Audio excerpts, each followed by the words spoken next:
Undercover CEO found a maid crying over an unpaid hospital bill. What happened? It was past midnight when the grand corporate tower finally emptied.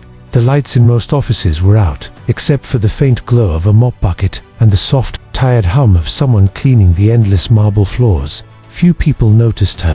She was just the maid, the woman who quietly appeared when everyone else had left, erasing the footprints of a day filled with deals, meetings, and ambitions. But that night was different. As the CEO of the company, Adrian Cole had chosen to spend 2 weeks disguised as a low-level employee to see firsthand what his people really went through. He dressed simply, worked quietly, and introduced himself only as Andy. Few recognized him, fewer cared.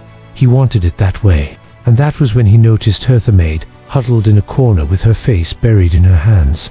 Her uniform wrinkled, her body shaking as she cried. He hesitated at first. CEOs weren't supposed to cross certain invisible lines, but Andy couldn't just walk away.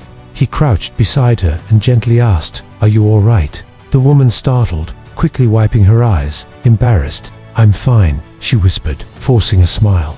But her trembling hands betrayed her. Next to her lay an envelope with red stamps across the front. Final notice, unpaid hospital bill. Adrian's chest tightened. He carefully asked, "Whose bill is this?" Her voice cracked as she replied, "My son's. He's only 8. He has a heart condition. They said they won't continue his treatment unless I pay what's due. But how can I? I clean floors for a living. I've been taking extra shifts, skipping meals, but it's never enough." Her words hit him like a knife. For years, Adrian had been told the company was doing great things, providing jobs, supporting families. Yet here was one of his own employees, drowning in despair under his very roof. She wasn't just working hard, she was breaking, silently, while everyone else turned away. Over the next few nights, Adrian watched her. She moved like a shadow, quietly polishing desks, emptying trash, scrubbing bathrooms no one wanted to touch. Each time he tried to talk, she brushed him off with forced cheer. But the truth was written all over her tired face. Finally, Adrian decided to act. He dug deeper into her story and discovered her name, Maria Lopez. She had been working for the company's cleaning contractor for 6 years, never once missing a shift, never once asking for favors. Her paycheck barely covered rent and food, let alone a hospital bill that had climbed into the thousands. Worse, she had been denied any form of health insurance because she wasn't a direct employee. Adrian felt ashamed. His company prided itself on innovation and profit, but in the process, people like Maria had been forgotten. One evening, he sat with her during her short break. "Maria," he said gently, "why don't you ask someone for help? Family? Friends?" She shook her head. "Everyone I know is struggling. And I don't want pity. I just want to work hard, to earn with dignity. My boy is my only reason to keep going." Those words stayed with him like a burning brand. A week later, Adrian revealed the truth. He called Maria into a conference room where she nervously clutched her cleaning rag, thinking she had done something wrong. But when she walked in, there was no Andy. There was Adrian Cole, CEO himself, standing before her in a crisp suit. Her heart sank. "I'm sorry, sir, if I did something wrong," she stammered. But Adrian stepped forward, his voice soft yet firm. "Maria, you've done nothing wrong. In fact, you've done everything right. You've worked harder than most people I know, and I can't stay silent anymore."